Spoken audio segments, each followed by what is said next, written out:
ఈ ఉదయకాల సమయంలో వాక్యం ద్వారా మనం ధ్యానం చేద్దాం. హల్లెలూయా. దినాన ఈరోజు ప్రభు మనకిచ్చినటువంటి మాట అంశము,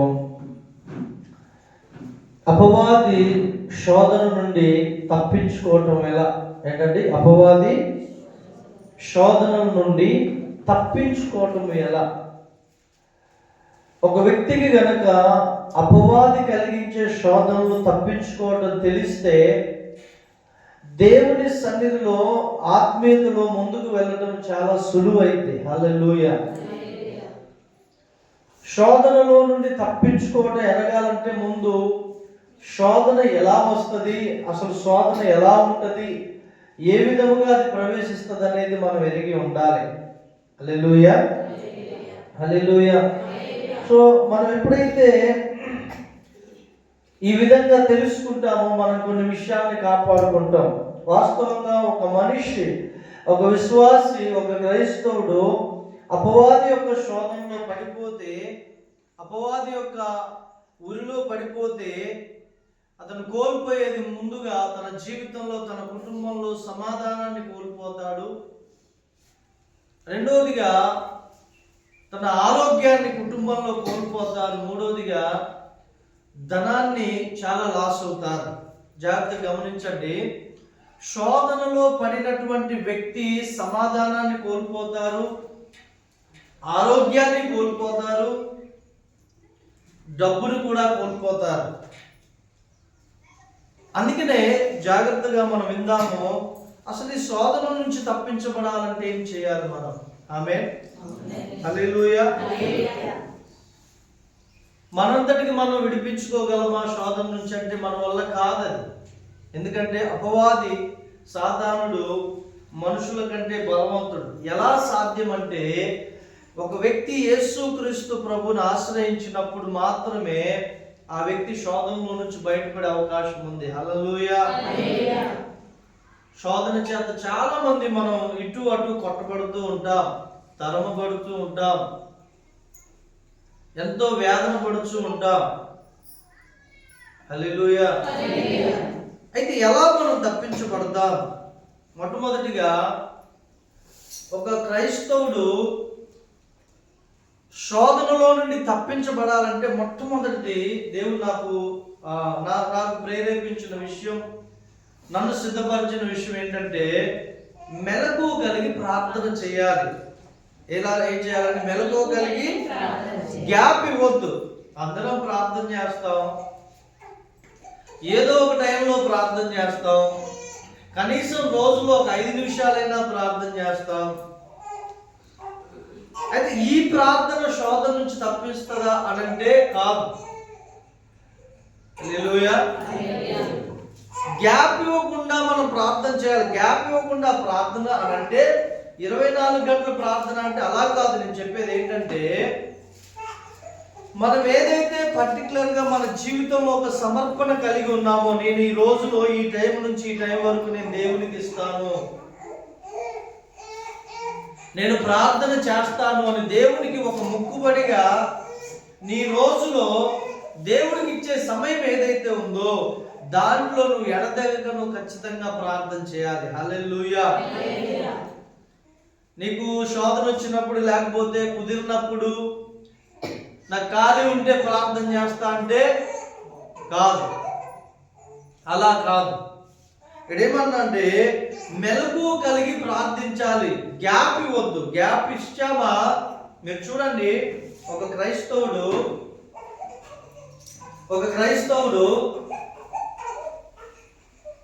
తన అనుదిన జీవితంలో, తన ప్రతిరోజు చేసేటటువంటి ఆ యొక్క అలవాట్లో మనకు ఒక టైం, ప్రతిరోజు ప్రార్థన చేసుకోవడానికి ఒక టైం మనం ప్రతిరోజు చేస్తాం.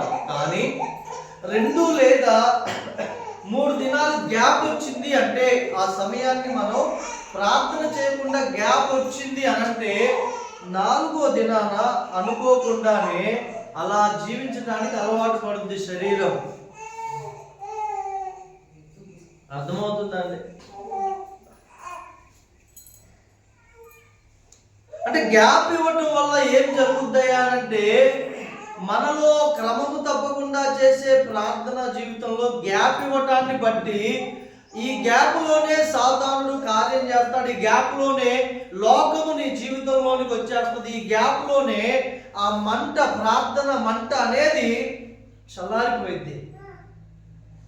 శోధన నుంచి తప్పించబడతామా అంటే ఇలాగున మనం తప్పించబడలేము.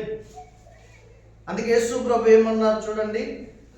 యేసు ప్రభు ఏమన్నారు? లూకా సువార్త 22వ అధ్యాయం 40వ వచనం చూడండి.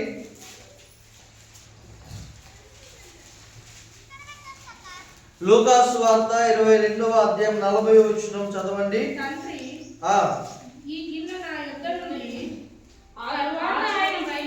నలభై వచనం ఏమన్నా? ఆ చోటు చేరి ఆయన వారితో మీరు శోధనలో ప్రవేశించకున్నట్లు. హల్లెలూయా. దేవుని బిడ్డలారా, మన కుటుంబంలో ఎందుకు మనశ్శాంతి కోల్పోతున్నాం? మన కుటుంబంలో ఎందుకు ఆరోగ్యాన్ని కోల్పోతున్నాం? ఎందుకు ధనాన్ని మనం పొందుకోలేకపోతున్నాం? లేదా ఉన్న ధనం వ్యర్థంగా పోతుందంటే మన జీవితంలో, ప్రార్థనా జీవితంలో లోపిస్తుంది కాబట్టి, వేరే ఏం లేదండి. ప్రార్థనకి ఆరోగ్యానికి ఏంటి సంబంధం? ప్రార్థనకి సమాధానానికి ఏంటి సంబంధం? ప్రార్థనకి ధనానికి ఏంటి సంబంధం అని కనుక మీరు అడిగితే ప్రభువే చెప్తున్నాడు, మీరు శోధనలో ప్రవేశింపకుండానట్లు మెలకువ కలిగి ఏం చేయాలంట? ప్రార్థన చేయాలి. హల్లెలూయా. మత్తయి సువార్తలో కూడా ప్రభు ఏం చెప్పారు ఆ మాట చూడండి. మత్తయి సువార్త, హల్లెలూయా, థ్యాంక్ యూ జీసస్. మత్తయి సువార్త అక్కడ కూడా 6వ అధ్యాయం అండి.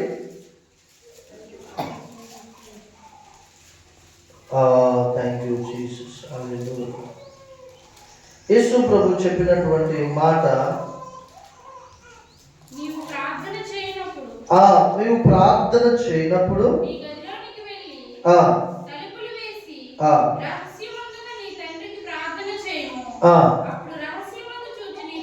నీ తండ్రి దేవుడికి స్తోత్రం. హల్లెలూయా. 24వ అధ్యాయంలోనికి రండి. మత్తయి సువార్త, అవి తీసుకెళ్ళాయి. 24వ అధ్యాయంలో ఉంది, 21వ అధ్యాయంలో ఉంది. Thank you Jesus. హల్లెలూయా. లాగుననే 26వ అధ్యాయంలో 41వ వచనము ఒకసారి చదువుతారండి. మీరు శోధనలో ప్రవేశించుకున్నట్లు మెలకువగా ఉండి ప్రార్థన చేయండి. ఆత్మసిద్ధమే కానీ శరీరం బలహీనమని పేతురుతో చెప్పి. చూడండి, యేసు ప్రభు అంటున్నారండి, మీరు శోధనలో ప్రవేశింపకుండానట్లు మెలకువ కలిగి ప్రార్థన చేయండి అంటూ ఆత్మ సిద్ధమే కానీ శరీరము ఎందుకు బలహీనం? శరీరం ఎప్పుడు కూడా మీరు గమనించండి దేవుని సంగమా, ఆత్మీయమైన విషయాల్లో, ప్రార్థన సంబంధమైన విషయాల్లో శరీరం ఎప్పుడు బలహీనంగానే ఉంటుంది, శరీరం నిరుత్సాహంగానే ఉంటుంది, శరీరం అంతగా సహకరించదు. అందుకే మనం ఏం చేయాలంటే ఆత్మ చేత శరీరాన్ని జయించాలి. దేవునికి స్తోత్రం. ఎలా జయిస్తామో నేను ముందు కంటిన్యూషన్ లో చెప్తాను. అయితే మెలకువ కలిగి ప్రార్థన చేయడాన్ని బట్టే మనం శోధనలో ప్రవేశించాం. ఒకవేళ నువ్వు శోధనలో ప్రవేశించావు, పరిస్థితి ఏంటి? ఒక వ్యక్తి కనుక శోధనలో ప్రవేశిస్తే అతని జీవితం ఫలభరితంగా ఉండదు. మనము ఎలా ఉంటామంటే మందిరానికి వస్తాం కానీ ఆ శోధనల చేత, దెబ్బల చేత కొట్టబడుతూనే ఉంటాం. ఇంట్లో సమాధానం ఉండదు, ఆరోగ్యం సరిగా ఉండదు, ధనం సరిగా ఉండదు, ఏదో ఒక విధంగా మనశ్శాంతి లేక కొట్టబడుతూనే ఉంటాం. దేవునికి దూరమైనామా అంటే కాలేదు. మరి ప్రార్థనకి వెళ్ళట్లేదా అంటే వెళ్తున్నాం, ప్రార్థన చేసుకోవట్లేదా అంటే చేసుకుంటున్నాం. కానీ ఎందుకు ఇవన్నీ అనంటే మనము చేయవలసింది క్రమం తప్పకుండా చేయట్లేదు, గ్యాప్ వస్తుంది. ఒక్కొక్కరు పాస్టర్ గారు, నేనైతే ఆ రోజుల్లో రోజుకు 1 గంట ఎడతెగక ప్రార్థన చేసేదానండి. ప్రార్థన చేసేవాళ్ళు. అప్పుడండి మా ఇంట్లో చాలా బాగుందండి. ఎందుకు బాగుందంటే నువ్వు ప్రార్థన చేసావు, దేవునితో సహవాసం చేసావు కాబట్టి నీ కుటుంబం శోధనలో ఇప్పుడు మీరు చెప్పండి, మీ గుండె మీద చేసుకొని మీ ఇంట్లో కనీసం 1 గంటన్న ప్రార్థన చేసి, కనీసం రోజుకి నీ వ్యక్తిగత జీవితంలో 1 గంటైనా నువ్వు ప్రార్థన చేస్తున్నావా నీ కొరకు నువ్వు? యేసు ప్రభు ఇక్కడ ఏమంటున్నాడు చూడండి, శిష్యులతో ఏమంటున్నాడు? 40 వచ్చిన చదువు, 30 వచ్చిన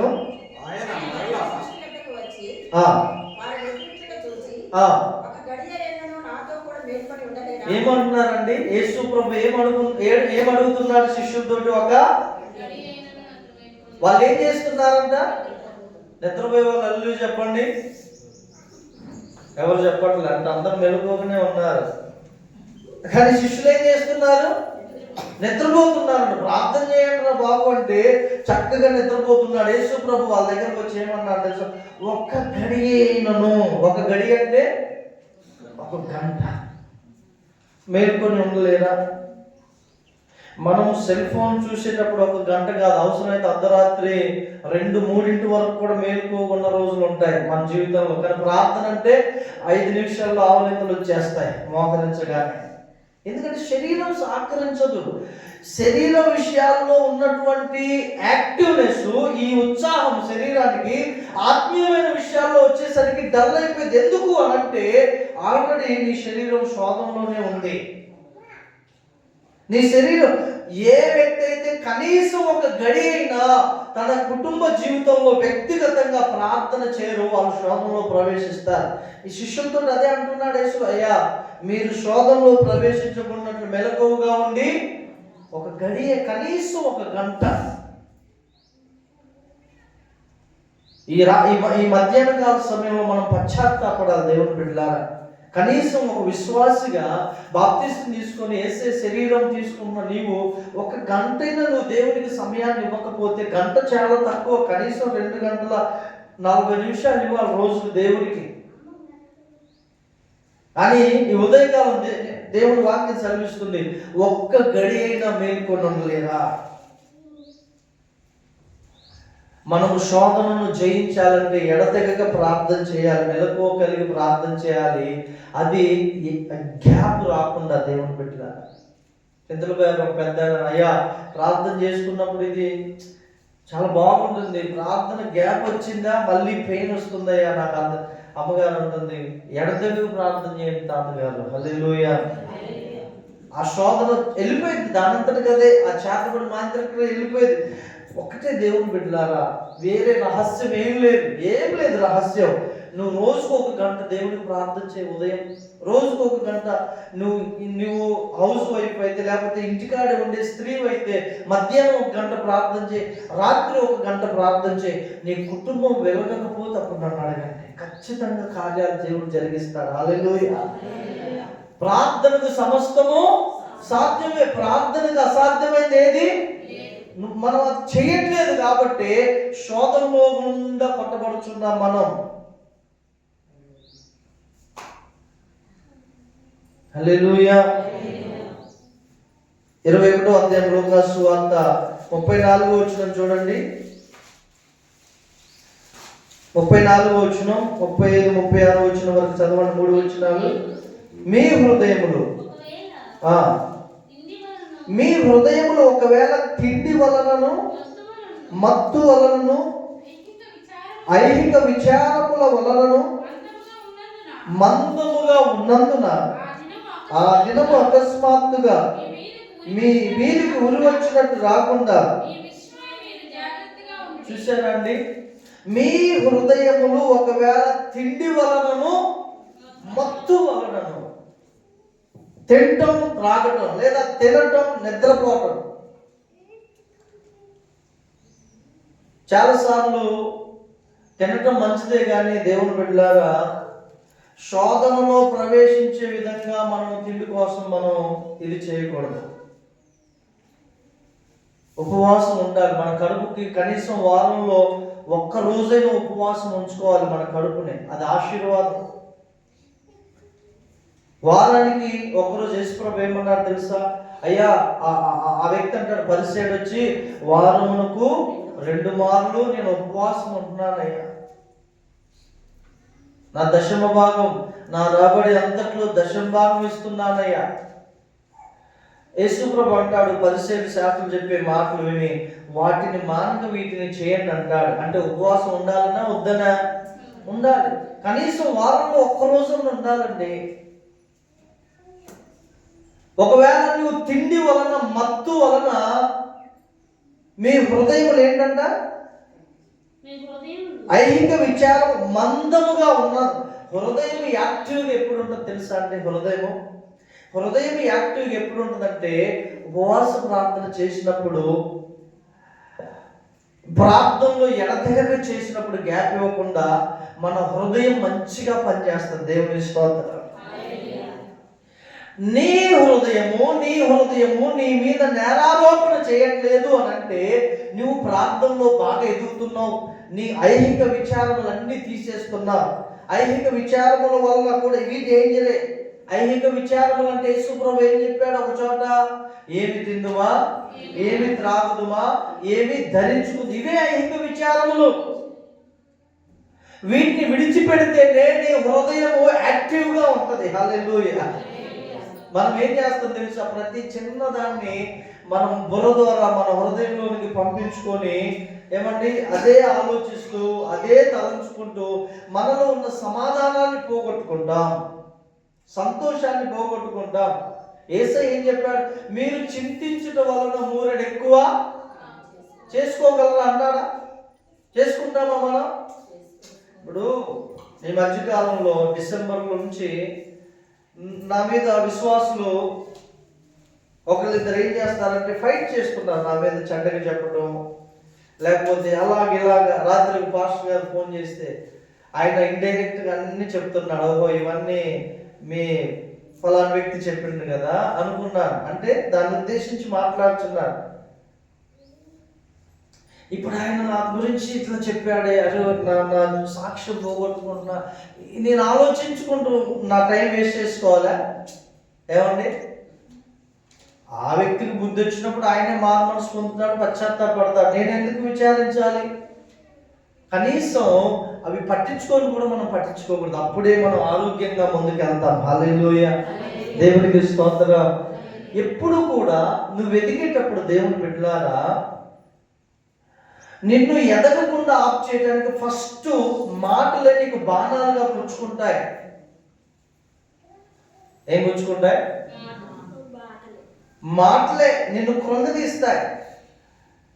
నిన్ను బాగా ఎదగకుండా చేస్తాయి.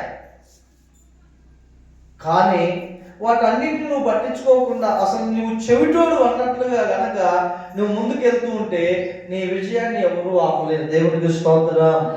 మన జీవితంలో, ఆత్మీయ జీవితంలో లక్ష్యం మీద మన దృష్టి ఉంచి మనం వెళ్తున్నప్పుడు వెనక ఏది స్వరాలు వినబడ్డా, ఏది వచ్చినా మనం పట్టించుకోకుండా ఉంటే ఏది మనల్ని ఎంత మాత్రం ఆప్ చేయలేవండి. హల్లెలూయా. చూడండి ఏమన్నా, తిండి వలనను, మత్తు వలనను, ఐహిక విచారముల వలనను మందముగా ఉన్నందున ఆ దినము అకస్మాత్తుగా మీ మీద ఉరి వచ్చినట్టు రాకుండా, ఏమొచ్చినట్టు వస్తుందంటండి? ఉరి. ఇది చాలా డేంజర్ అండి. ఉరి వచ్చినట్టు వస్తుందంట. ఎందుకు ఉరి వచ్చినట్టుగా వస్తుందంటే, ఇటు ప్రార్థనను, ఉపవాసమును నిర్లక్ష్యం చేసి దొరికింది కానీ మనం తింటూనే ఉన్నాం అనుకోండి. తిండి అనేది యేసు ప్రభు ఫస్ట్ నుంచి దేవుని వాక్యము దాన్ని వ్యతిరేకిస్తూనే ఉంటుంది. ఎందుకంటే తిండినే దేవునిగా చేసుకున్న వారు ఉన్నారండి. మీరు కావాలంటే మీకు రుజువు కోరుతున్నారు. ఒకసారి ఫిలిప్పీయులకు రాసిన పత్రిక, చాలా డేంజర్ దేవుని బిడ్డలారా.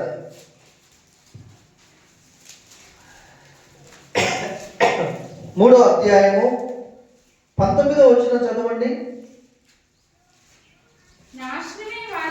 నాశనమే వారి అంతము, వారి కడుపే. చూశారండి? వారు తాము సిగ్గుపడవలసిన సంగతులు యందు అతిశయపడుచున్నారు. భూసంబంధమైన వాటి యందే మనసులుంచుచున్నారు. వారి కడుపే వారి దేవుడు. ఒకటి నేర్చుకోండి దేవుని సంగమా, మీరు శోధనలో ప్రవేశించకుండా ఉండాలి అంటే ఒక వారంలో ఒక పూట 2 పూటలు మీ కడుపు మార్చుకోండి. దేవుని కొరకు, మీ కొరకే. అలా కడుపు మార్చుకొని ఉపవాసం ఉండి ప్రార్థన చేయటాన్ని బట్టి ఫస్ట్ నీ మీద జరుగుతున్న శోధన దాడి అది తొలగించబడుద్ది. హల్లెలూయా.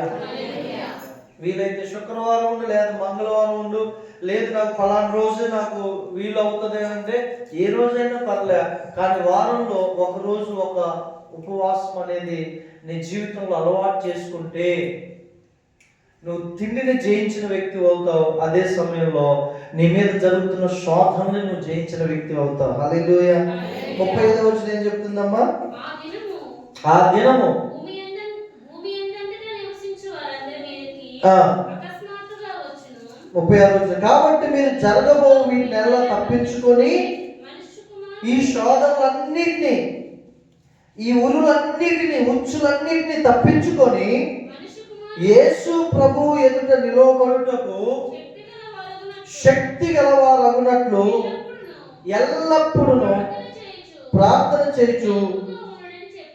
ఎప్పుడెప్పుడంట? ఎల్లప్పుడూ. అందరూ చెప్పండి ఒకసారి. చేతులెత్తి దేవుని స్తోత్రం చెబుదాం. మా అమ్మ బాగా నిద్రపోతుంది, చాలా టైట్ గా మాత్రలు వేసుకొని వచ్చినట్టుంది. హల్లెలూయా. అదేంటోనండి, కొంతమంది మందిరంలో అడుగు పెట్టింది మొదలుకొని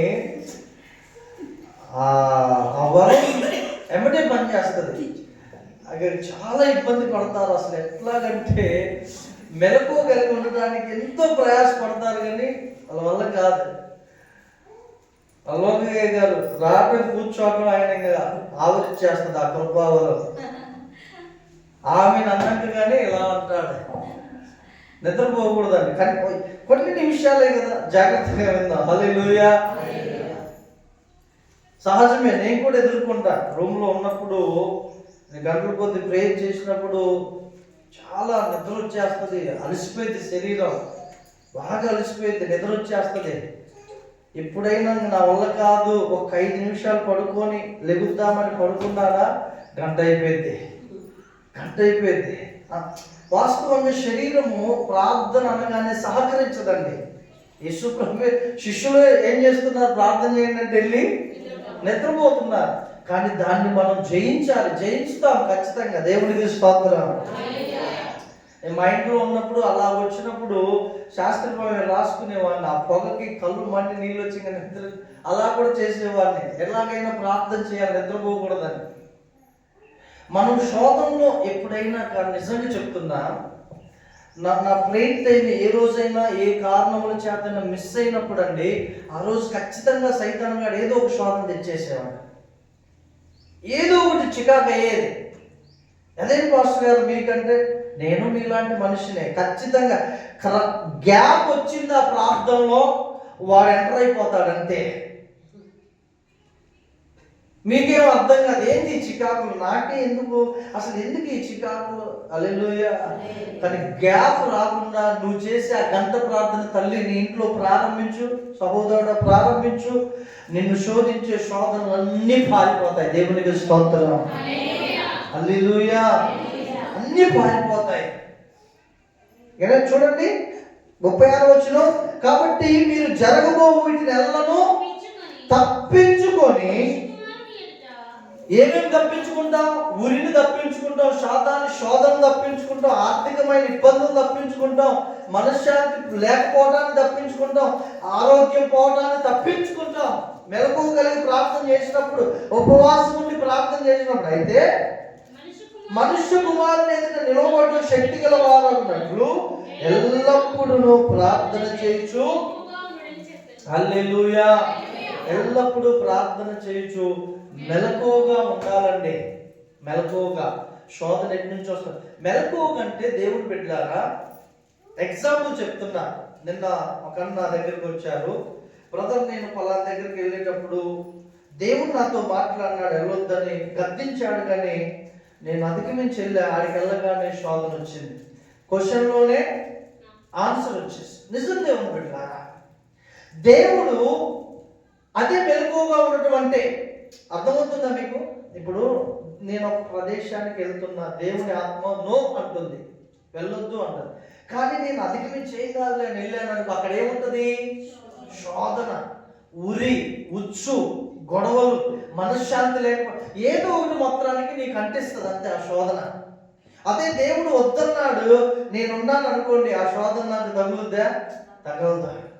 మెలకువ కలిగి ఉండటం అంటే అదే దేవుని బిడ్డలారా. ఒకరోజు దేవుడు అన్నాడు, నో, ఈ వ్యక్తితో నువ్వు మాట్లాడద్దు, నువ్వు మాట్లాడదు. నేను ఆగుతానా? నేను ఎంతసేపు 2 గంటలు ప్రేయర్ చేసుకుంటూ మాట్లాడతాను స్టార్ట్ చేసే కథ శోధన వచ్చి పన్నే పడింది. హల్లెలూయా. మెలకువ కలిగి ఉండాలి దేవుడు. ఈవెన్ భార్య భర్తలు ఇద్దరు కూడా ఏదైనా తేడా వస్తుందని భర్త గ్రహించిన ముందు భార్య గ్రహించిన నోరు మూసుకొని సైలెంట్గా పక్కన కూర్చొని ప్రార్థన చేసుకుంటే అది మంచిది. హల్లెలూయా. మెలకువ కలిగి ఉండాలి. నీ పిల్లల విషయంలో మెలకువ కలిగి ఉండాలి. ఇలా ఉన్నప్పుడే మనం వాటి నుంచి తప్పించుకుంటాం, దేవుని ఎదుట మనం నిలబడతాం. హల్లెలూయా. దేవునికి స్తోత్రం. హల్లెలూయా. రెండవదిగా దేవుని బిడ్డలారా, ఈ శోధన, అపవాది శోధన నుంచి తప్పించుకోవాలి. మొదటిగా ఏంటి? అపవాది శోధన నుంచి తప్పించుకోవాలంటే ఇంకోటి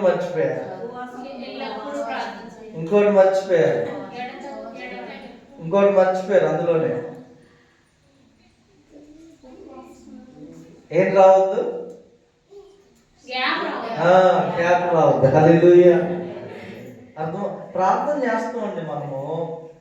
నేనేమంటున్నానంటే 4 రోజులు చేసావు, రోజు గంట 5 రోజులు చేసావు, 10 రోజులు చేసావు, 20 రోజులు చేసావు. కానీ 21వ రోజు గ్యాప్ వస్తే ఖచ్చితంగా ఆ రోజు ఏమొస్తుంది? అది దేవుడు చెప్పేది. మెలకువగా ఉండమనేది అది. ఈరోజు నేను ఫ్రెండ్స్ వచ్చారు వాళ్ళతో వెళ్తాను, లేకపోతే ఈరోజు నేను ఎన్నో వస్తాయి. ఈ గ్యాప్ రావడానికే అపవాది నీ ఎదుటికి ఎన్నో తెస్తుంది. బంధువులను తీసుకొస్తుంది, స్నేహితులను తీసుకొస్తుంది, లేకపోతే నీవే ఇంకొక స్థలానికి వెళ్ళేటట్టుగా చేస్తుంది అపవాది. గ్యాప్ రావడాన్ని బట్టి 20 రోజులు హ్యాపీగా ఉంది, నీ కుటుంబంలో సమాధానంగా ఉంది, సంతోషంగా నువ్వు చాలా నెమ్మదిని అనుభవించావు. కానీ 21వ రోజు నువ్వు గ్యాప్ వచ్చింది ప్రార్థనలో, ఆ క్రమంలో. ఈ గ్యాప్ రాగానే ఏమొచ్చింది? శోధన వచ్చింది. అది రాకుండా చూసుకున్న క్రైస్తవుడే తన జీవితాన్ని విజయ పదంలో నడిపించుకుంటాడు. హల్లెలూయా. ఇప్పుడు మీరు అందరు క్లాస్లో ఉన్నారు, చర్చ్లో ఉన్నారు, అందరూ స్టూడెంట్స్, అందరూ విశ్వాసులే. మీరందరూ బాగుండాలి, శోధనలో ప్రవేశించకుండా ఉండాలంటే ఏం చేయాలి? గ్యాప్ రాకుండా మెలకువగలిగి, అప్పుడు మీకు శోధన రాదు, మీ జీవితం షాపింగ్ వెళ్ళిపోయింది. కానీ మీ అందరిలో ఎవరైనా ఒకరు 20 రోజులు ప్రార్థన చేసి మంచుకుంటే 21వ రోజు గ్యాప్ వచ్చిందనుకో, అందరూ బాగానే ఉంటారు. కానీ ఈ ఒక్క వ్యక్తికి ఏమొస్తుంది? అది ఓకే. మెలకువగలిగి ప్రార్థన చేయాలి, గ్యాప్ రాకుండా. రెండవదిగా, శోధనలో నుండి తప్పించుకోవాలంటే, శోధనలో ప్రవేశించకుండా మనము తప్పించబడాలి అంటే ఏం చేయాలంటే, సంఘముతో కలిసి ప్రార్థన చేయాలి, లేదా సంఘముతో కలిసి సహవాసము చేయాలి. గ్యాప్ రావద్దు. దేవునికి స్తోత్రం. అర్థమవుతుందండి మీకు? ఇప్పుడు డైలీ వచ్చే స్టూడెంట్కి హోంవర్క్ ఏమన్నా గ్యాప్ వస్తుందా? రాదు. ఒక 2 రోజులు స్కూల్కి రాలేదనుకోండి, వాడికి ఎంత హోంవర్క్ ఉంటుందండి, ఎంత. మళ్ళీ రెగ్యులర్ స్టూడెంట్స్తో కలిసి ఆ ఫామ్ అవ్వాలి అని అంటే చాలా ప్రయాసపడాలి ఈ వ్యక్తి. 2 రోజులు నేను స్కూల్కి వెళ్ళా, టీచర్ చెప్పిన పాఠాలన్నీ మిస్ అయిపోయాయి. మళ్ళీ నేను వెళ్ళి వాళ్ళ ఫ్రెండ్స్ని ఆ నోట్స్ ఈ నోట్స్ అన్నీ అడిగి కలెక్ట్ చేసి రాసి వాడిని అర్థం చేసుకొని, ఎలాగైనా గ్యాప్ వచ్చిందంటే వెనకబడతాడా? వెనకబడ్డా? అలాగే క్రైస్తవులుగా మనం సంఘముతో సహవాసం, నేనేమన్నా అంటే మీరు ఊర్లకి ఎక్కడికైనా వెళ్ళండి పర్లేదు, ఉద్యోగానికి ఎక్కడికైనా వెళ్ళండి పర్లేదు, ఏదైనా పనుండి ఎక్కడికైనా వెళ్తున్నారో పర్లేదు, కానీ ఆదివారం వచ్చేసరికి మీరు శనివారమే మీ ఇంటికి వచ్చేసేయాలి. ఈ ఆదివారం ప్రార్థన గ్యాప్ వచ్చిందంటే ఏం ప్రవేశిస్తుంది? ఖచ్చితంగా నేను చెప్పే మాట కాదు, సంఘముతో సహవాసంలో గ్యాప్ రాకూడదు. సంఘముతో ప్రార్థనలో గ్యాప్ రాకూడదు. మనకి ఈ ఐక్యత అనేది మన కుటుంబాన్ని ఆత్మీయంగా ఎదిగింపు చేయడానికి కారణమైంది. హల్లెలూయా. ఎగ్జాంపుల్ హెబ్రీయులకు రాసినటువంటి పత్రిక ఒకసారి చూడండి, 10వ అధ్యాయము 24వ వచనం చదువుతారండి.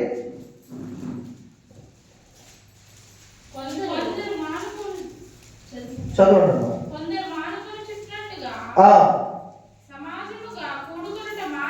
మీరు తీసారా అండి వాక్యం? పేజీ నెంబర్ చెప్తానమ్మా, 206 కొత్త నిబంధన 24వ వచనం. హెబ్రీయులకు రాసిన పత్రిక 10వ అధ్యాయం 24వ వచనంలో, కొందరు మానుకొనుచున్నట్టుగా సమాజముగా కూడుట మానక ఒకరినొకడు హెచ్చరించుచు ఆ దినము సమీపించుట మీరు చూచిన కొలది మరి ఎక్కువగా అలాగు చేయుచు ప్రేమ చూపుటకును సత్కార్యములు చేయుటకును ఒకరినొకరు ఆలోచింతుము. హల్లెలూయా. దేవుని రాకడ దినము సమీపించుట మనం చూసిన కొలది ఏం చేయాలంటే సమాజముగా కూడుకోవాలంట. ఎలాగునా? ఇది నిర్లక్ష్యం చేయకూడదండి మనం ఎప్పుడు కూడా. నిన్న కొంతమంది వెళ్ళిపోయేవాళ్ళు వాళ్ళ స్థలాలకి, కానీ ఎందుకు ఉన్నారంటే నేను సంఘంతో నేను ఆదివారం వెళ్ళాలి, సంఘ ప్రార్థనలో ఏకీభవించాలి, మా విశ్వాసంతో కలిసి వాళ్ళని పలకరించి దేవుని ఆశీర్వాదం వాక్యం విని వెళ్ళాలని. ఎందుకు? ఈ సహవాసంలో మనం ఉన్నప్పుడు మనం శోధనలో ప్రవేశించాం. హల్లెలూయా. సంఘముతో సహవాసం లేదా సంఘముతో నీ కుటుంబంలో ప్రార్థన, కుటుంబ ప్రార్థన. పోయిన వారం సిస్టర్ ఎలా ఉన్నారు? వినోద సిస్టర్ డల్లుగా నీరసంగా ఇలా అంటే కింద పడేటట్టు ఉంది, నీరసంగా. శోధన, నిజంగా శోధన. సంఘం అలా అడిగిపెట్టి ప్రార్థన చేయగానే అదొక ఆశీర్వాదం అండి. హల్లెలూయా. నేను ఒక మాట చెప్పనా, ఏ కుటుంబంలోనైతే కనీసం నెలకి 2 నెలలకు ఒకసారి కుటుంబ ప్రార్థన జరుగుద్దో పొంచి ఉన్న శోధనలన్నీ దేవుడు తొలగిస్తాడు. ఆమేన్. అదేంటో కానీ మా ఊర్లో, మా సొంత ఊర్లో రావిగూడెంలో చాలా మంది ప్రార్థనలు పెట్టుకోవటమే బంద్ చేశారు. మరి వారి జీవితం ఎలా ఉంది అని అంటే మీరు చూడండి, సరైన ప్రార్థన జీవితం లేదు, సరిగా ఆదివారం సంఘానికి వచ్చేది లేదు, ప్రార్థనకు వచ్చేది లేదు. వారు ఏం చేస్తున్నారో, ఏం తింటున్నారో, ఎలా ఉన్నారో వాళ్ళకే అర్థం కాదు. కారణం ఏంటంటే వారు సహవాసంలో లేరు. ఆ కారణం చేత వారు ఒంటరిగా వారి జీవితాన్ని గడపడాన్ని బట్టి వారు ఆత్మీయంగా దిగజారిపోవటమే కాకుండా అన్ని విషయాల్లో నష్టపోతారు. ఏమన్నా ఆ దినము మీరు సమీపించడం మీరు చూసిన కొలది మరి ఎక్కువగా అలాగూ చేయొచ్చు. 24 వచ్చిన ఏమంటున్నాడు? కొందరు మానుకొనుచున్నట్టుగా సమాజముగా కూడుట. కొందరు మానుకుంటున్నారు, నిజమే. అప్పుడు మానుకుంటున్నారు, ఇప్పుడు మానుకుంటున్నారు. వాళ్ళ ఇంటికి ప్రార్థనకి వెళ్తే నాకేం వస్తుందిలే, ఏమండి ఈ భావన కలుగుతుందా? అలా కాదు. నేను వెళ్తా, సంఘంలో ఒక బిడ్డ ప్రార్థన పెట్టుకున్నారు, నేను వెళ్తా, నేను వెళ్ళి 1 నిమిషమైన వాళ్ళ కోసం ప్రార్థన చేస్తే, వాళ్ళ కోసం నేను ప్రార్థన చేస్తే వాళ్ళు దీవించబడతారు, వాళ్ళ కోసం నేను ప్రార్థన చేశా కాబట్టి దేవుడు నన్ను దీవిస్తాడు అనే ఒక మంచి మనసు మనం కలిగి ఉండాలంటే ఏమంటే ప్రోత్సహించుకోవాలి, ఒకరినొకరు ప్రోత్సహించుకోవాలి. నిజంగా చెప్తున్నాను, మీరు కుటుంబ ప్రార్థనలు పెట్టుకోవడాన్ని బట్టి మీరు దీవించబడతారు ఆత్మీయంగా అన్ని విధాలుగా. ఇటు సంఘము కూడా క్షేమాభివృద్ధి చెందుతుంది. హల్లెలూయా. చూడండి, స్కూల్కి పోక శాన్వి, దర్శిత్ ఒక వారం అయి ఉంటుంది, కానీ వాళ్ళు స్కూల్కి వెళ్ళినప్పుడు ఉన్నటువంటి ఫ్రెండ్షిప్ ఏమైంది, చర్చిలోకి రాగానే మళ్ళీ అందరినీ మర్చిపోయి వాళ్ళిద్దరు ఆడుకుంటున్నారు. ఏంటిది? సహవాసం. వాళ్ళకి తెలియని ఒక ఆనందం అది. హల్లెలూయా. అరే మా స్కూలు, మేము ప్రతిరోజు గెలుస్తుంటాం, ఆడుకుంటాం, అదొక సంతోషం, ఆనందం. తల్లులను పక్కన పెట్టేశారు, వాళ్ళిద్దరు ఆడుకుంటున్నారు. అలాగే సంఘములో కూడా మనం వచ్చినప్పుడు ఒకరిని ఒకరు మాట్లాడుకో, ఒకరి యోగక్షేమం ఒకరు అడగడం, ఒకరి కొరకు ఒకరు ప్రార్థన చేసుకోవడం అనేది వ్యక్తిగతంగా మీ కుటుంబాలు ఎదగటానికి సహాయపడుద్ది. హల్లెలూయా. దేవుడేమో మీరు ఒకరి కొరకు ఒకరు ప్రార్థన చేసుకోండి. సమాజముగా కూడుట మానొద్దండి. మత్తయి సువార్తలోనే మీరు చూడండి 18వ అధ్యాయము 19వ వచనం 20వ వచనం చూడండి. 19-20 వచనాలు. మరియు మీలో ఇద్దరు తాము వేడుకొను దేని గూర్చి అయినను భూమి మీద ఏకీభవించబడిన అందరు తీస్తున్నారు, ఇప్పుడే తీస్తున్నారు. మత్తయి సువార్త 18వ అధ్యాయం 19వ వచనం 20వ వచనం తీయండి అయ్యా, తీయండి అమ్మా, చూడండి, చదవండి అమ్మా. మరియు మీరు ఇద్దరు తాము వేడుకొను దేనిని గూర్చి అయినను భూమి మీద ఏకీభవించిన యెడల అది పరలోకమందున నా తండ్రి వలన వారికి దొరుకునని మీతో నిశ్చయముగా చెప్పుచున్నాను. చూశారా అండి, నేను నిశ్చయముగా మీతో చెప్పుచున్నాను. ఇద్దరు ముగ్గురు నా నామమున ఎక్కడ కూడి యుందురో అక్కడ నేను మధ్య ఉందనని మీతో చెప్పుచున్నాను. హల్లెలూయా. దేవునికి స్తోత్రం కలుగును గాక. ఎక్కడైతే ఇద్దరు ముగ్గురు నా నామమును ఏకీభవించి ఉందరో అక్కడ వారి మధ్యలో నేను.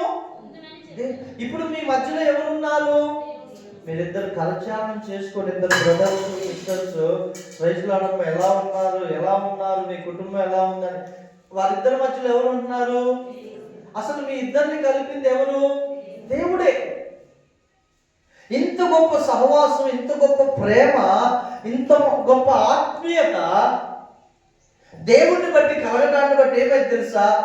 మరలా చెప్తున్నాను, మీరు సంఘముగా ఒకరినొకరు కలిసి ఎంకరేజ్ చేసుకోవటాన్ని బట్టి మీరు శోధనలో ప్రవేశించారు. ఒకరికొకరు ప్రార్థన చేసుకుంటారు కాబట్టి మీరు శోధనలో ప్రవేశించారు. హల్లెలూయా. ఇప్పుడు 2-3 నెలలకి లేకపోతే 2-3 వారాలకు ఒకసారి వచ్చే వాళ్ళని చూడండి, మాడిపోయిన ముఖం పెట్టుకుని ఉంటారు. నిజమండి. వాళ్ళకి సహవాసం అంటే తెలియదు. వచ్చామా, కూర్చున్నామా, పోయామా. ఆమెను అంటాం కరెక్ట్, ఇక్కడ ప్రార్థన కూడా చేయించుకోలే, ఉరగటమే. ఎవరు ఎక్కువది నాకేంది, అసలు నాకు సంఘంతో పనులు, ఇది కాదండి. ఇక్కడ నువ్వు ఉరికే వ్యక్తివి, పరలోకం దాకా ఏమొస్తావు, కష్టమే. ఆత్మీయ సమ్మేళనం అంటారు కదండి, ఒకరినొకరు పరిచయం చేసుకొని ఎలా ఉన్నారు, లేదా ఎవరైనా శోధనలో ఉన్నారా, మా భర్త ఇలా, మా బిడ్డలకి ఇలా అయింది, లేకపోతే వాళ్ళ ఉద్యోగం కోసం ప్రయత్నం, లేకపోతే ఫలానా శోధన, లేదా ఇల్లు మా కోసం, ఒకరికొకరు అలా చెప్పుకొని ఒకరికొకరు ఆత్మీయంగా విషయాలు చెప్పుకోవటాన్ని బట్టి ఫస్ట్ మీరు మీ ఆత్మీయ జీవితంలో మీరు ఎంకరేజ్ చేయబడతారండి. దేవునికి స్తోత్రం. ఇదే ఆత్మీయమైన సహవాసం. యేసుప్రభు ఏమన్నారు? మీరు అవిశ్వాసులతో జోడుగా, డౌట్గా చూస్తారేంటమ్మా. 15వ అధ్యాయం చూడండి ఒకసారి. కొరింథీయులకు రాసిన మొదటి పత్రిక 15వ అధ్యాయం ఆ చివరి వచనాల్లో ఉంటుంది. చదవండి ఒకసారి. ఆ మాట చదవండి. ఏమంటున్నాడు దేవుడు?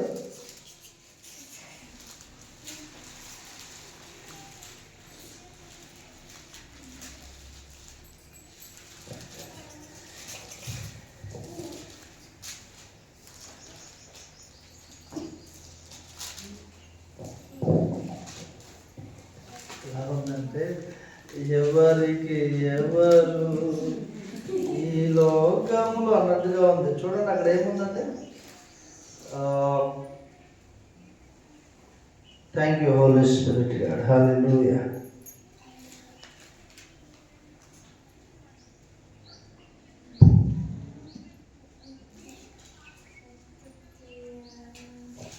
అధ్యాయం చెప్పాను నేను. ఓకే. మీరు అవిశ్వాసులతో జోడిగా ఉండకూడదు. రోగులకు రాసిన పత్రిక ఒకసారి చూద్దామండి. క్షమించండి. Thank you holy spirit.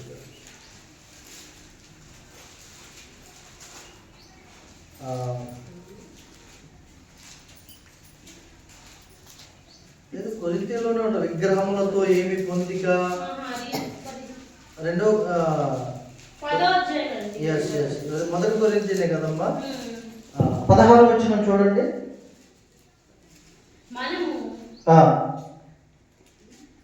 మనం దీవించు ఆశీర్వాదపు పాత్రలోని త్రాగుట, క్రీస్తు రక్తములో పాలు పుచ్చుకొనుటయే కదా.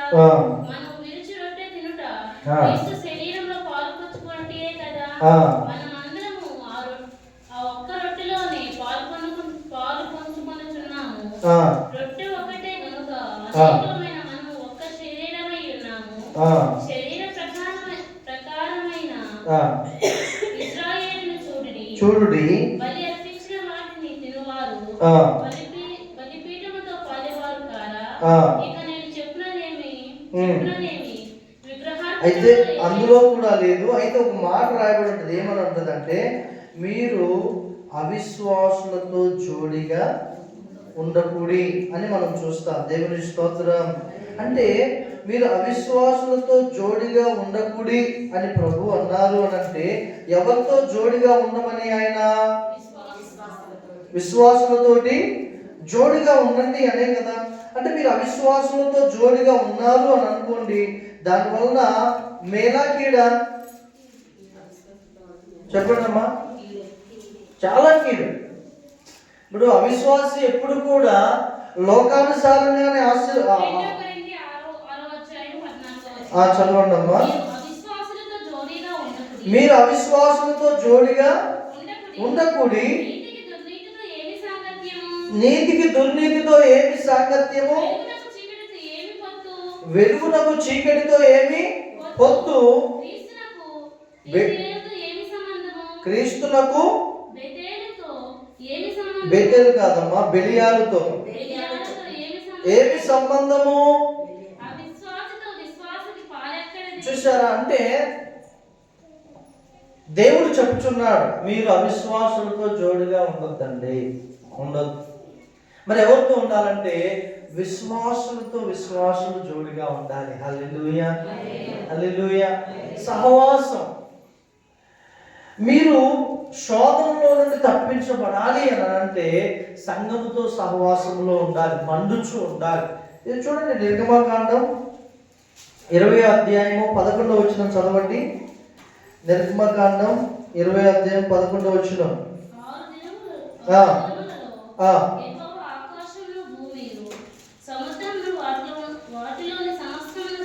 సృజించి 7వ దినమున విశ్రమించి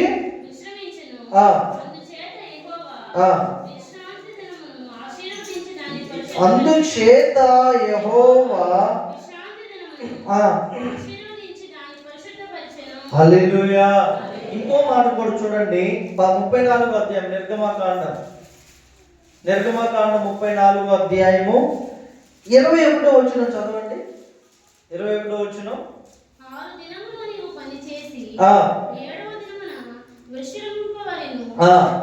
దున్ను కాలమందైనను కోరి కాలమందైనను ఆ దినమున విశ్రమింప. 35వ అధ్యాయము 2-3 వచనాలు చదవమ్మా.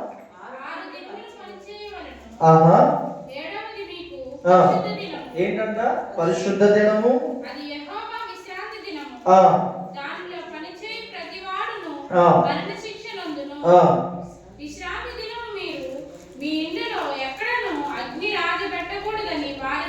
హల్లెలూయా.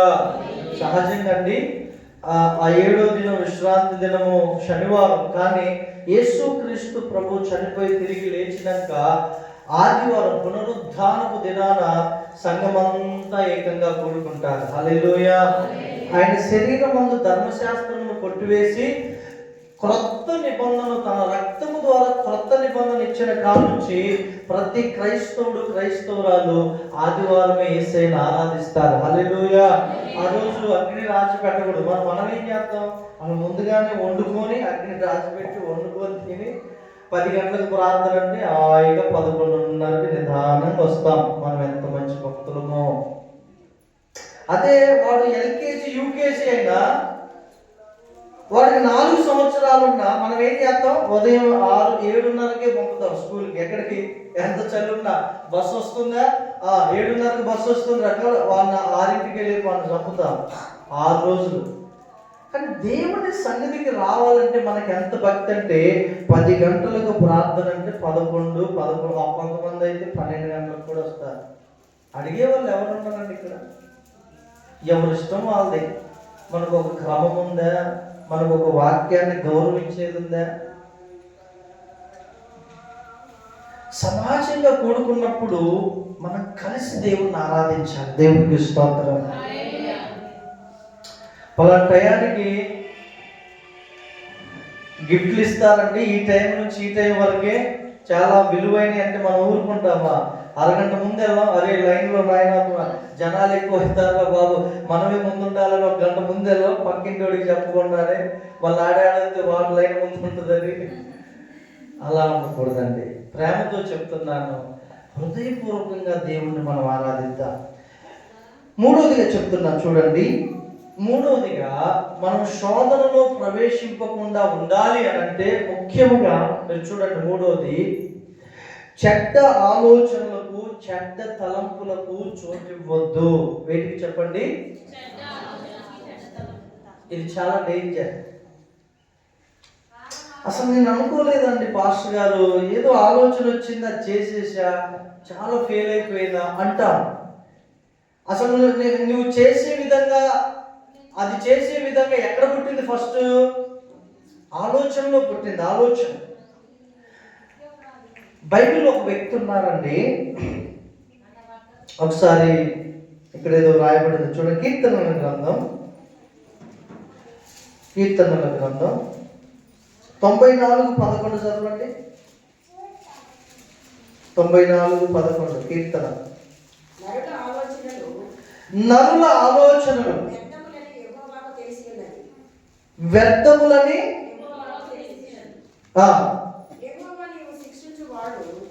ఏంటంట? నరుల ఆలోచనలు ఏంటంట?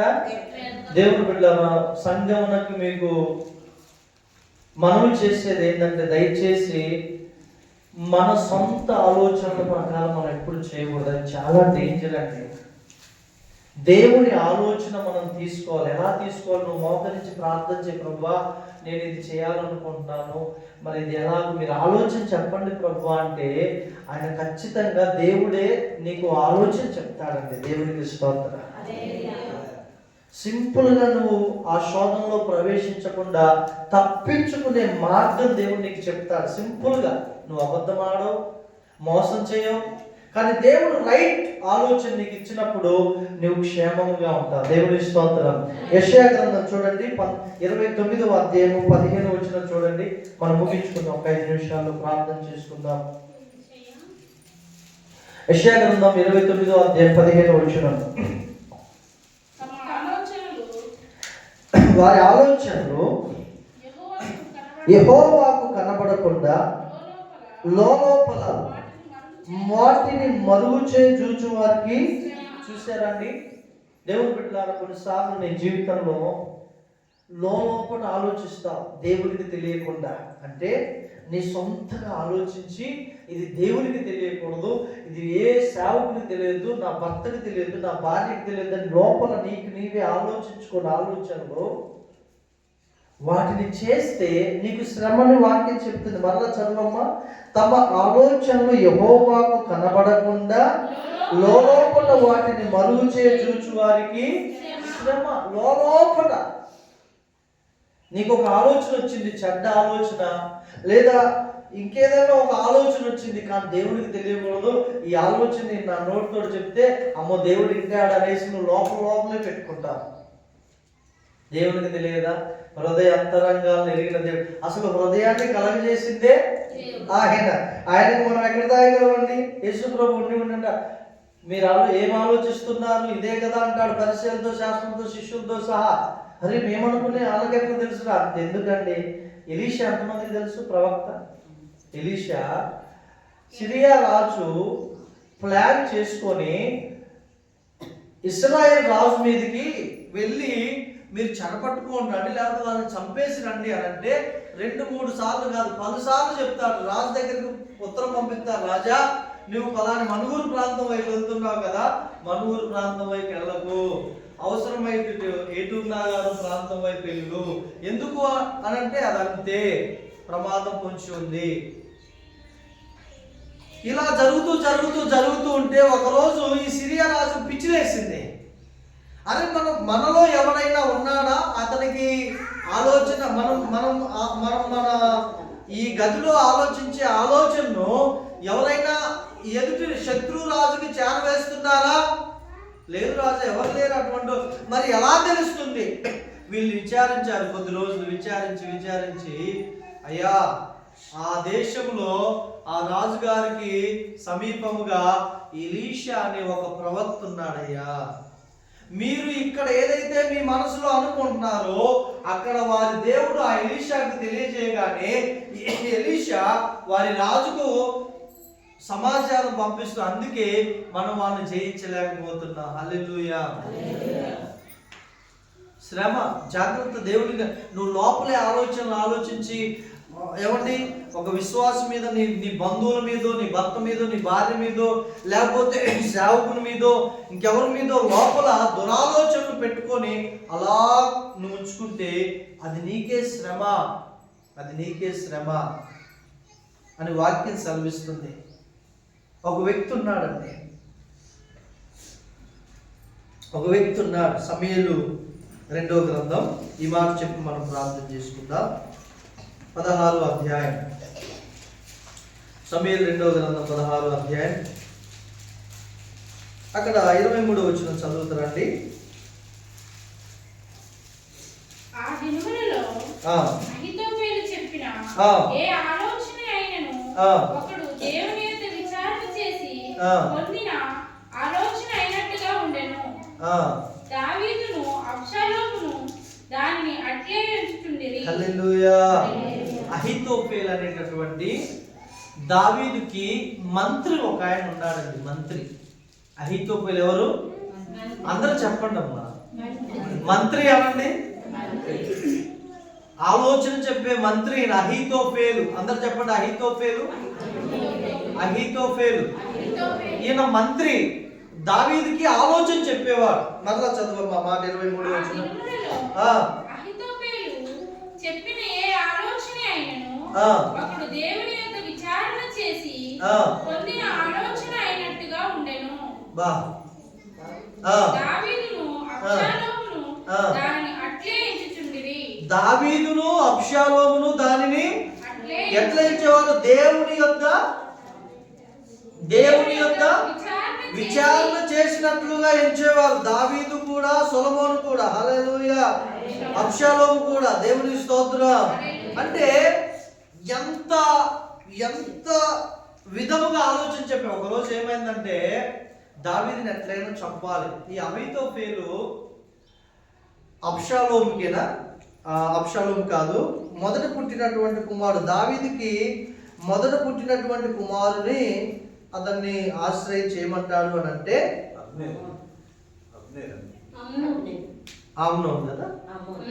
అమ్నోను. ఆయన ఏమంటారు అని అంటే తామారు, అబ్షాలోము చెల్లి తామారు ఉంటది కదా, ఇదిగో నీవు నీ చెల్లిని మోహించావు కదా, నువ్వు ఇలా ప్లాన్ చేయి, నువ్వు రోగగ్రస్తుడుగా ఉన్నట్టుగా ప్లాన్ చేసి ఆమె నీ ఇంట్లోకి అన్నం వండటానికి, రొట్టెలు చేసి పెట్టడానికి మీ తండ్రి గారిని దావీదుని అడిగి పర్మిషన్ తీసుకుంటే దావీదు తనను పంపిస్తాడు, అప్పుడు నువ్వు పాడు చేయొచ్చు అని చెప్పగానే ఆ ఆలోచన ప్రకారం అమ్నోను ఏం చేస్తాడంటే తామార్ అనేటటువంటి తన చెల్లెల్ని పిలిపిస్తాడు. దావీదు దగ్గరికి పంపగానే అప్పటికి దావీదు అంటాడు, ఎందుకని లేదు అతడు జ్వరాన పడ్డాడు అనగానే పంపించగానే ఈ విధంగా చేసి అక్కడ ఏం చేస్తారు తెలుసా? దావీదు కుమారునికి ఈ యొక్క దావీదుకి మధ్యలో ఏమండి ఒక వైరం కల్పిస్తాడు. ఒక చట్టక్రియ అది.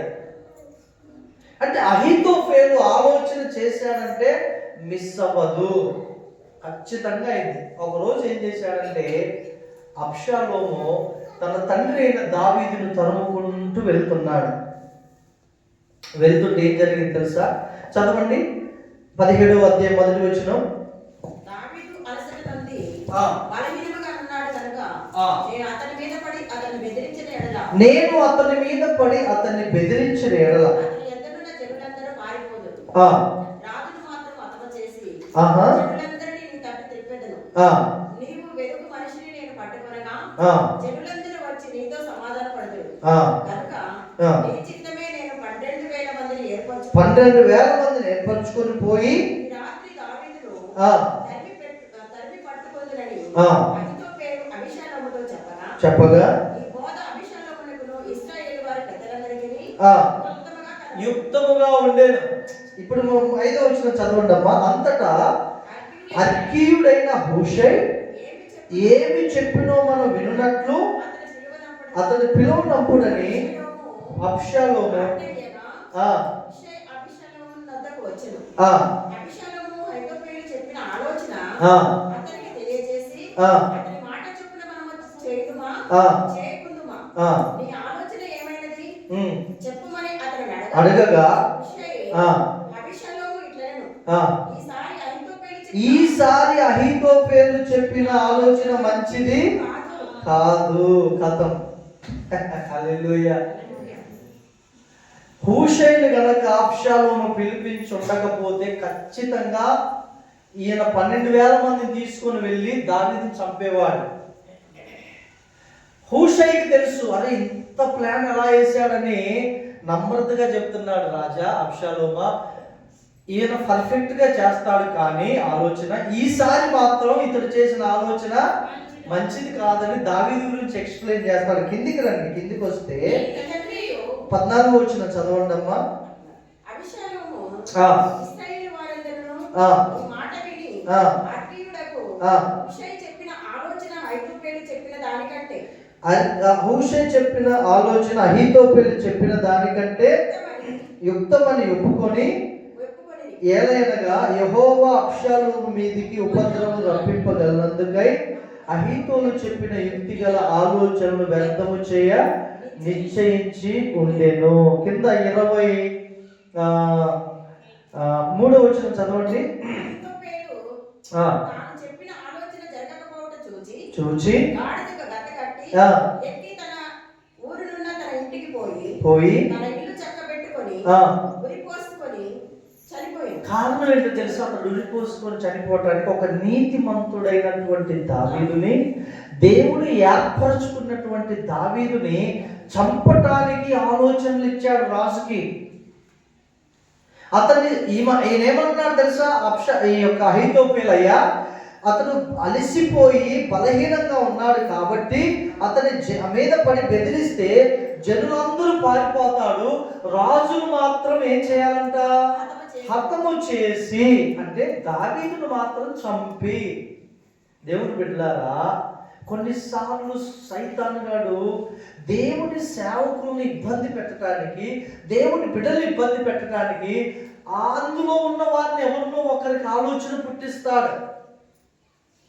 కానీ దేవుని మహాకృప ఏంటంటే, దేవుడు పిలుచుకున్న వారు, దేవుడు ఏర్పాటు చేసుకున్న వారు ఎప్పుడు కూడా హతమార్చబడరు. దేవునికి స్తోత్రం కలుగును గాక. హల్లెలూయా. ఇంకొక దినవృత్తాంతం 2వ గ్రంథంలో రాయబడిన దావీదంట అహీతోఫెలు ఆలోచనలు వ్యర్థపరచయ్యా అని ప్రార్థన చేస్తున్నాడంట. దేవునికి స్తోత్రం. దావీదు ప్రార్థన చేస్తున్నాడు. ఆ ప్రార్థన విన్నాడు దేవుడు. ఇక్కడ ఏం చేశాడు? ఏమండి 14వ వచనంలో యెహోవా అబ్షాలోము మీదకి ఉపద్రవము రప్పింపగలందులకై అహీతోఫెలు చెప్పిన యుక్తి గల ఆలోచనను వ్యర్థము చేయ నిశ్చయించును. యుక్తి గల ఆలోచన, యుక్తి గల ఆలోచన. దేవుని సంగమా, నీ తలలో ఏదైనా ఒక ఆలోచన పుడితే అది నీ ఆత్మీయ జీవితానికి నష్టము అని నువ్వు గ్రహిస్తే నిశ్చయముగా ఆలోచన తీసేసే. నీ సొంత ఆలోచనల ప్రకారం నువ్వు ఎంతకాలం ప్రయాణం చేసి నువ్వు నష్టపోతావు. యెహోవా ఆలోచన సదాకాలము నిలుచును. హల్లెలూయా. సామెతల గ్రంథం 19వ అధ్యాయం 21వ వచనం చూడండి. సామెతల గ్రంథం 19వ అధ్యాయం 21వ వచనం చదవండి. నరుని హృదయములో అనేకముగా పుట్టును, అయితే యెహోవా యొక్క తీర్మానమే స్థిరము. హల్లెలూయా, హల్లెలూయా. అనేకమైన ఆలోచనలు పడతాయి నీ హృదయంలో. నేనేమన్నా అంటే నీ ఆలోచన దేవుని ఆలోచనతో సరితూగుతుందా లేదో దేవుని ఎదుట సరి చేసుకో, ప్రార్థించు. హల్లెలూయా. మన విశ్వాసులు కొంతమంది, అయ్యా నేను ఇలా చేయాలనుకుంటున్నానయ్యా, మీరేమంటారు? ఎందుకు అంటే దేవుని వాక్యాన్ని చదివిన వ్యక్తులముగా వారి ఆలోచన వాక్యాన్ని గణపరిచేదిగా మహిమపరిచేదిగా ఉండదో వాళ్ళకి తెలియదు. సేవకునికి ఎక్కువ తెలుస్తుంది కాబట్టి అడుగుతారు. అయితే విషయం ఏంటంటే ఆలోచన బాగానే వింటారు, కానీ అది అమలు చేయరు. అక్కడే ఫెయిల్ అవుతారు మనోళ్ళ. ఇర్మియా దగ్గరికి ఇశ్రాయేలీయులు వచ్చి అప్పటికే బబులోను దేశంలోనికి చెరపట్టుకొని పోతారు, అందరు వెళ్ళిపోతారు. ఇర్మియా దగ్గరికి బబులోను దేశంలోకి వెళ్ళిన తర్వాత ఇశ్రాయేలీయులు వచ్చి అంటారు, అయ్యా ఇక్కడ ఉండటం మంచిది కాదు, అవి ఐగుప్తుకి వెళ్ళాలి. అసలు నువ్వేం చెప్తావు? దేవుణ్ణి అడుగు, 10 రోజులు మాకు టైం ఇచ్చి నువ్వు దేవుణ్ణి అడిగిరా, దేవుని దగ్గర ఆలోచన తీసుకొని రా అని చెప్పగానే ఇర్మియా ఏం చేస్తాడో తెలుసా అండి? అతడు వెళ్ళి దేవుని దగ్గర ఆలోచన తీసుకొని వచ్చి అక్కడ ఉన్నటువంటి ఇశ్రాయేలీయులకి చెప్పగానే వాళ్ళు ఏమంటారు తెలుసా? అసలు నువ్వు సరైనది చెప్పినావని మాకెట్లా గ్యారంటీ? దేవుడి స్తోత్రం. హల్లెలూయా, హల్లెలూయా. మా గ్యారంటీ ఏంటి? మేము నమ్మము అంటారు. అంటే వాళ్ళే దేవుని దగ్గర ఆలోచన అడుగు అంటున్నారు, మళ్ళీ వాళ్ళే వచ్చి ఈయన 10 రోజులు దేవుని దగ్గర ప్రార్థన చేసి దేవుని దగ్గర అడిగి వచ్చి వాళ్ళకి ఇశ్రాయేలీయులకి చెప్పగానే నువ్వు మాకు కరెక్టే చెప్తున్నావని గ్యారంటీ ఏంటని మరలా ఇర్మియా చెప్పిన మాట వినరు. హల్లెలూయా. ఎంత ఇదంటే దేవుని ఆలోచన మనం వినట్లేదు కాబట్టి మన జీవితంలో చాలా మనం నష్టపోతున్నామండి. ఇది దేవుని ఆలోచన సరైన మన జీవితంలో కాదా అనేది మనము జాగ్రత్తగా ఆలోచించాలి. హల్లెలూయా.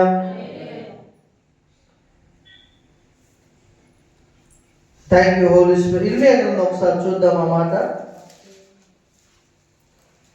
42వ అధ్యాయం మొదటి నుంచి చదవండి. అబ్బా ముగించుకుందాం ఈ మాట చదివి. అంతలో సేనాధిపతులందరూ కారేహ కుమారుడైన యోహానానును హోషేయ కుమారుడైన యెజన్యాయును అల్పులేమి కనులేమి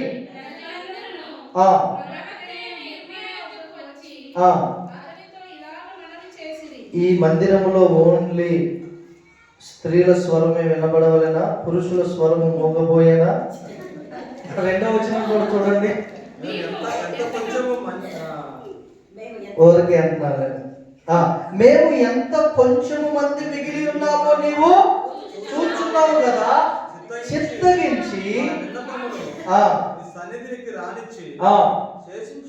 శేషించి ఉన్న మా అందరి నిమిత్తం నీ దేవుడైన యెహోవాకు ప్రార్థన చేయము. నడవలసిన మార్గమును చేయవలసిన కార్యమును నీ దేవుడకు యెహోవా మాకు తెలియజేయును గాక. హల్లెలూయా. కాగా ప్రవక్త అయిన ఇర్మియా సెలవిచ్చినది ఏమనగా, మీరు చేసిన మనం అంగీకరించు, మీ మాటను బట్టి మన దేవుడిని యెహోవా నేను ప్రార్థించుదును, ఏమీ మీకు మరుగు చేయక యెహోవా మిమ్మల్ని గురించి సెలవిచ్చినదంతయు మీకు తెలియజేతును. అప్పుడు వారు ఇర్మియా, నిన్ను మా యొద్ద నుండి నీవు దేవుడు యెహోవా సెలవిచ్చిన ఆ మాటను బట్టి మారు మాట లేకుండా మేము జరిగించని యెహోవా మా మీద నమ్మకమైన సత్యసాక్షిగా ఉండునుగాక. మాకు మేలు కలుగునట్లు మేము మన దేవుడిని యెహోవా మాట వినువారమై అది మేలే గాని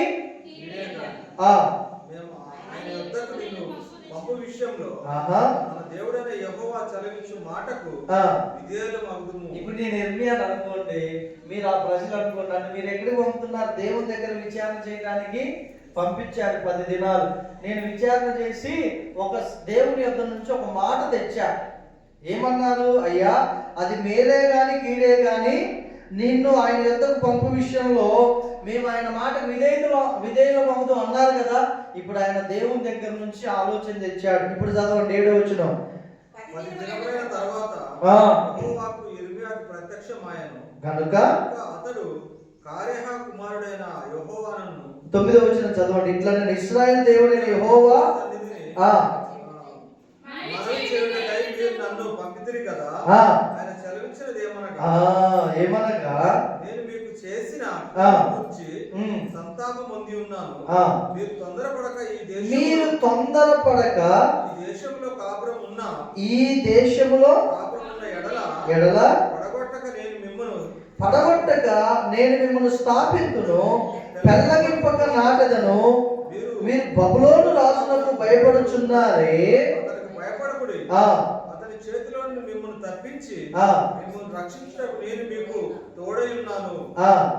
అతనికి భయపడకుడి, మరియు అతడు మీ ఎడల జాలిపడి మీ స్వదేశములకు మిమ్మల్ని పంపునట్లు మీ ఎడల నేను అతనికి జాలి పుట్టించదు. అయితే మీరు మీ దేవుడైన యెహోవా మాట వినని వారై ఈ దేశమందు కాపురం ఉండక మనం ఐగుప్తు దేశమునకు వెళ్ళుదుము. అక్కడ యుద్ధము చూడకయు, బోరధ్వని వినకయు, ఆహారము లేమి చేత ఆకలి కొనకయు నొందుము గనక అక్కడనే కాపురం ఉందమని మీరు అనుకొనిన ఎడలా యూదా వారిలో శేషించిన వారులారా యెహోవా మాట ఆలకించుడి. ఇశ్రాయేలు దేవుడును సైన్యములకు అధిపతి యెహోవా ఇలా సెలవిస్తున్నాడు, ఐగుప్తునకు వెళ్ళవలనని నిశ్చయించుకొని అక్కడనే కాపురం ఉండుటకు మీరు వెళ్ళిన ఎడల మీరు భయపడుచున్న ఖడ్గం అక్కడను ఐగుప్తు దేశములోనే మిమ్మల్ని తరిమి పట్టుకొనును. మీకు భయము కలుగజే క్షామం ఐగుప్తులోనే మిమ్మల్ని తరిమి కలుసుకొనును. అక్కడనే మీరు సత్తురు.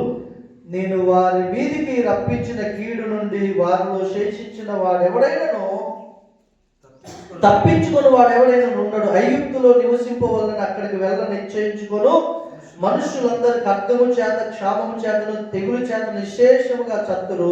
ఇశ్రాయేలు దేవుడిని యెహోవా ఇలా సెలవించున్నాడు, నా కోపమును, నా ఉగ్రత యెరూషలేము నివాసుల మీదకి వచ్చినట్లు మీరు ఐగుప్తునకు వెళ్ళిన నా ఉగ్రత మీ మీదకి వచ్చును. మీరు శాపాస్పదముగాను, భీతి పుట్టించువారుగాను, దూషణాస్పదముగాను, తిరస్కరింపబడి వారుగాను ఈ స్థలమును మరి ఎప్పుడును చూడరు.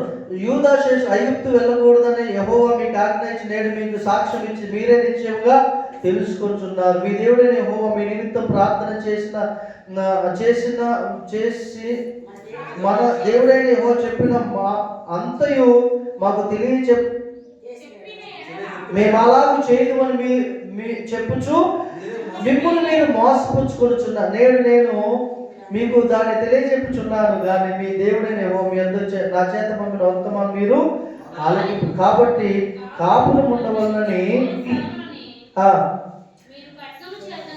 క్షామము చేత, తెగులు చేత చెత్తలని నిశ్చయముగా 43వ అధ్యాయంలో ఒక 2 వచనాలు అందరం కలిసి చదువుతాయి. 2 వచనాలు. అతడు ప్రజలందరికీ ప్రకటింపవలనని దేవుడైన యెహోవా పంపిన ప్రకారము యిర్మీయా వారి దేవుడైన యెహోవా సెలవిచ్చిన మాటలన్నిటిని వారికి ప్రకటించి చాలింపగా హోషేయ కుమారుడైన అజర్యాయును, కారేహ కుమారుడైన యోహానాను గర్విష్ఠులందరూ యిర్మీయాతో ఇట్లనిరి, నీవు అబద్ధం పలుకుచున్నావు. కథం అయిపోయింది. 10 రోజులు ప్రార్థన చేసి దేవుని దగ్గర నుంచి వీళ్ళు చెప్పినట్లుగా స్వరం విని మాట తీసుకొని వచ్చి ఈ అధికారులకు చెప్తే వీళ్ళు ఎంత మాటలు అన్నారు. ఏమంటున్నారు యిర్మీయాతో? ఈ గర్విష్ఠులందరూ ఏమన్నారంటండి? నీవు అబద్ధం పలుకుచున్నావు. చదువుదాం. ఐగుప్తులో కాపురం ఉండకు మీరు అక్కడికి వెళ్ళకూడదని ప్రకటించుటకై మన దేవుడైన యెహోవా నిన్ను పంపలేదు. మమ్మల్ని చంపుటకును, బబులోను చేత పట్టుకొని పోటుకును, ఖైదీల చేత మమ్మల్ని అప్పగించుటోనని నేరియా కుమారుడైన బారూకు మాకు విరోధముగా రేపుచున్నాడని చెప్పిరి. చూశారండి? కాగా కారేహ కుమారుడైన యోహానాను సేనాధిపతులందరూ ప్రజలందరూ యూదా దేశంలో కాపురం ఉండవలనన్న యెహోవా మాట వెనకపోయి.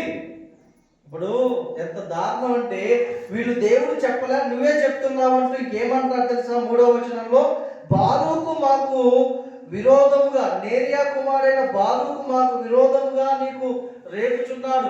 ఈ బాలుకు చెప్పిన మాటలే నువ్వు మాకు యెహోవా చెప్పాడని చెప్తున్నావు అంటున్నావు. చూసారండి, ఒక దైవజనుడు దేవుని దగ్గర మాట తీసుకొని వచ్చి వీరి అధికారులకు చెప్తున్నాడు, అరే ఐగుప్తుకి వెళ్ళకండ్రా, ఈ యూదా దేశంలోనే ఉండండి, నేను బబులోను రాజుకు మిమ్మల్ని అప్పగించకుండా నేను కాపాడుతానని దేవుడు చెప్తే నువ్వు అబద్ధం ఆడుతున్నావు ఒక్క మాటలు కొట్టేశానండి. ఆ ఇర్మియా సేవకుడికి ఎంత దుఃఖం, ఎంత వేదన ఉంటుందండి. కాబట్టి దేవుని ఆలోచనలే మనం తీసుకుందాం. మన ఆలోచనలు చొప్పున కనుక మనం నడిస్తే మనం శోధనలో ప్రవేశిస్తాం. మొదటి చెప్పండి, శోధన నుంచి తప్పించబడాలంటే మెలకువ కలిగి ప్రార్థన చేయాలి, జ్ఞాపకం. రెండోది సంఘ సహవాసంలో, సంఘ ప్రార్థనలో సహవాసం కలిగి ఉండాలి, జ్ఞాపకం అందులో. మూడోదిగా చెడ్డ ఆలోచనలు, దుష్టమైన ఆలోచనలు అనుసరించి మనము నడవద్దు. దేవుని ఆలోచన చెప్పి మనము నడవాలి. కళ్ళు మూసుకుందాం, ప్రార్థన చేద్దాం. దయచేసి ప్రార్థన చేద్దాం, మన కళ్ళు మూసుకుందాం. Thank you holy spirit. దేవుని బిడ్డ